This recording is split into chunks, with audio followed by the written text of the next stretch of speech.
Bagaimana hukumnya jika poligami tanpa sepengetahuan istri, sah atau istri pertama? Saya tanya bapak-bapak, bapak-bapak pasti punya jawabannya. Apa? Sah?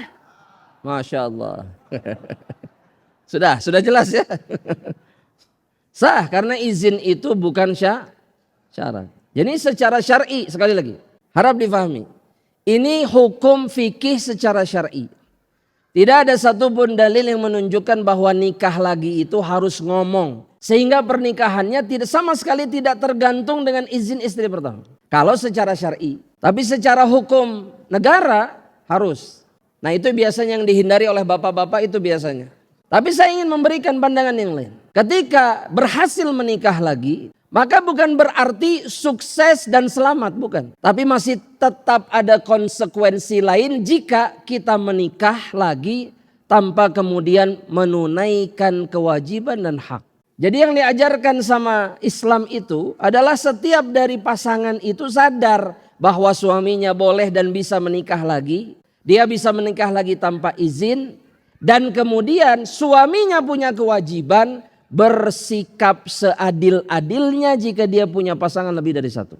Nah biasanya bab yang itu gak pernah difikir oleh laki-laki. Itu faktanya. Makanya akhirnya poligami itu jadi perkara yang menyeramkan bagi bukan kebanyakan, seluruh wanita. Kenapa? Karena yang dilihat oleh mereka, para lelaki yang tidak bertanggung jawab dan kemudian menciptakan neraka di dalam rumah tangga mereka dengan menikah lagi. Coba kalau menikah laginya itu caranya seperti Abu Bakar, seperti Umar, seperti Utsman, seperti Ali, seperti para sahabat. Bertanggung jawab, bukan diam-diam. Tanpa izin itu bukan berarti diam-diam. Tapi terang-terangan diumumkan saya menikah lagi.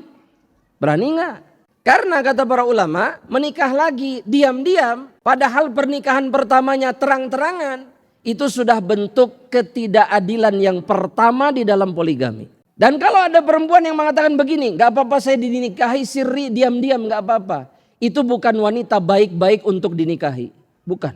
Karena kalau dia wanita mukminah, dia seharusnya mengatakan umumkan pernikahan kita sebagaimana engkau mengumumkan pernikahan pertama. Gak bisa saya, ya udah gak usah nikah. Karena pasti tidak adil. Ini mah enggak, diam-diam rahasia cuman keluarga inti, setelah ada masalah baru mengeluh. Saya disia-siakan oleh suami saya. Kenapa? Saya istri kedua Ustaz. Salah sendiri. Kenapa menikahi laki-laki seperti ini? Jelas wahai hamba-hamba Allah? Jelas.